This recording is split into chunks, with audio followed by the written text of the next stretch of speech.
आप सभी का स्वागत है आपके अपने YouTube चैनल धार्मिक ज्ञान पर। शिव जी की 3 आँखें हैं, आखिर वो क्यों हैं? वैसे तो ये बात सब जानते ही होंगे कि इस तीसरे नेत्र का इस्तेमाल शिव जी केवल क्रोध की अवस्था में ही करते हैं। ऐसा भी माना जाता है कि भगवान शिव ही तीनों लोकों पर नज़र रखते हैं। इन्हें सृष्टि में प्रलय का कारक भी कहा जाता है। शिव जी के 3 नेत्र इस बात का प्रतीक हैं कि यह इस संसार में व्याप्त तीनों गुण रज, तम और सत्व के जनक हैं। इनकी ही प्रेरणा से रज, तम और सत्व गुण विकसित होते हैं। भगवान शिव की तीसरी आँख उनका कोई अतिरिक्त अंग नहीं है, बल्कि ये दिव्य दृष्टि का प्रतीक है। ये दृष्टि आत्मज्ञान के लिए बेहद जरूरी बताई जाती है। शिवजी के पास ऐसी दिव्य दृष्टि का होना कोई अचरज की बात नहीं है। महादेव की छवि उनकी तीसरी आँख को और भी ज़्यादा प्रभावशाली बनाती है। शिवजी की तीसरी आँख के रहस्य में कई सारी कथाएं प्रचलित हैं,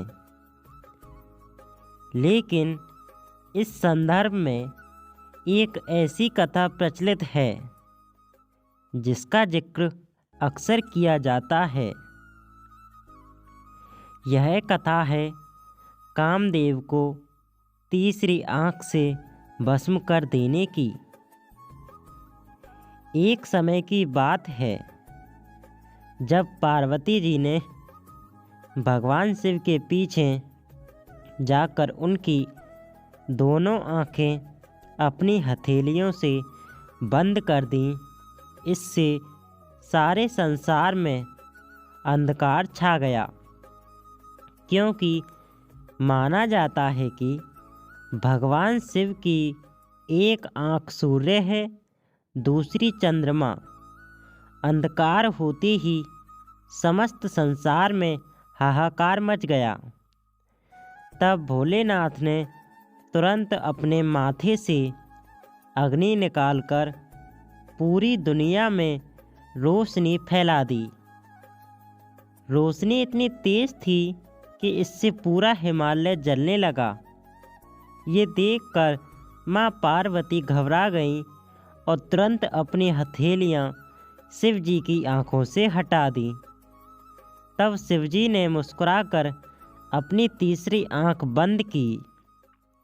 शिव पुराण के अनुसार पार्वती जी को इससे पूर्व ज्ञात नहीं था कि शिव त्रिनेत्रधारी हैं। कामदेव ने पापवृत्ति द्वारा भगवान शिव को लुभाने और प्रभावित करने का कार्य किया, जिसके बाद शिवजी ने अपना ध्यान टूटता देखकर क्रोधित होकर शिवजी ने अपनी तीसरी आँख खोली और उससे निकली दिव्य अग्नि से कामदेव को जलाकर भस्म कर दिया। सच्चाई यह है कि यह कथा प्रतीकात्मक है, जो यह दर्शाती है कि कामदेव हर मनुष्य के भीतर वास करता है, पर यदि मनुष्य विवेक से काम ले तो वह अपने भीतर उठ रहे अवांछित काम की उत्तेजना को रोक सकता है और उसे नष्ट कर सकता है। व्यक्ति यदि चाहे तो इन उत्तेजनाओं पर काबू करके अपने हर लक्ष्य तक पहुंच सकता है। तो दोस्तों, आशा है कि आपको हमारे द्वारा सुनाई गई यह कहानी पसंद आई होगी। आज की इस वीडियो में हमने आपके लिए बताया कि शिव जी की त्रिनेत्र जो हैं उनमें से जो तीसरी आँख है वो किस लिए काम आती है और शिव जी कब उसका उपयोग करते हैं। तो ये उनकी अंतर्दृष्टि होती है। अगर आपको यह कहानी पसंद आई हो तो आप हमारे YouTube चैनल धार्मिक ज्ञान को सब्सक्राइब कर दें और इस वीडियो को लाइक कर दें।